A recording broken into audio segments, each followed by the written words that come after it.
ഒറ്റൊരു മിനിറ്റ് നിങ്ങൾക്ക് ചില കാര്യങ്ങൾ മനസ്സിലാക്കി തരാൻ വേണ്ടിയാണ്. നമുക്ക് എല്ലാവർക്കും നമ്മുടേതായിട്ടുള്ള റൂം ഉണ്ടാവും. നമ്മളെപ്പോഴും നല്ല രീതിയിൽ ക്ലീൻ ചെയ്ത് വെക്കും. അതുപോലെ നമുക്ക് എല്ലാവർക്കും നമ്മുടേതായിട്ടുള്ള വാഹനങ്ങൾ ഉണ്ടാവും. അതും നമ്മളെപ്പോഴും കഴുകി വൃത്തിയാക്കി വെക്കും. അതേപോലെ നമുക്കെല്ലാവർക്കും നമ്മുടേതായിട്ടുള്ള ഫ്രണ്ട്ഷിപ്പ് സർക്കിൾ ഉണ്ടാവും. അതിൽ നമ്മൾ നല്ല രീതിയിലുള്ള ബൗണ്ടറീസ് കീപ്പ് ചെയ്യും. അതേപോലെ നമുക്കെല്ലാവർക്കും റിലേഷൻഷിപ്പ് ഉണ്ടാവും. അവിടെ നമ്മൾ ആവശ്യമായ ലവിങ്ങും കെയറിങ്ങും കൊടുക്കും. പക്ഷെ നമ്മൾ എപ്പോഴും മറന്നു പോകുന്ന, ശ്രദ്ധിക്കാതെ പോകുന്ന ഒരു കാര്യമുണ്ട്, അവർ സെൽഫ്, നമ്മളെ പറ്റി. നിന്നെ ഒരിക്കലും വിട്ടുപോകാത്ത ഒരാള് അത് നീ തന്നെയാണ്. അതും പോരാഞ്ഞിട്ട് മറ്റുള്ളവർക്ക് വേണ്ടി നിന്റെ ഹൃദയത്തെ വേദനിപ്പിക്കുന്നു. മറ്റുള്ളവരെ സന്തോഷിപ്പിക്കാൻ വേണ്ടി നിന്റെ സമാധാനം കെടുത്തുന്നു. We protect everyone, but we don't protect ourself. Allah ഖുർആനിലൂടെ പറയുന്നുണ്ട്,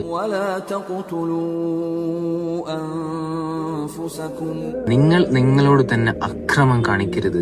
നിന്റെ ഹൃദയവും നിന്റെ സമാധാനവും അത് അള്ളാഹുവിൽ നിന്നുള്ള വിശ്വാസവും നിന്റെ റെസ്പോൺസിബിലിറ്റിയും ആണ്. കാരണം നമുക്ക് നമ്മൾ മാത്രമേ ഉണ്ടാവും.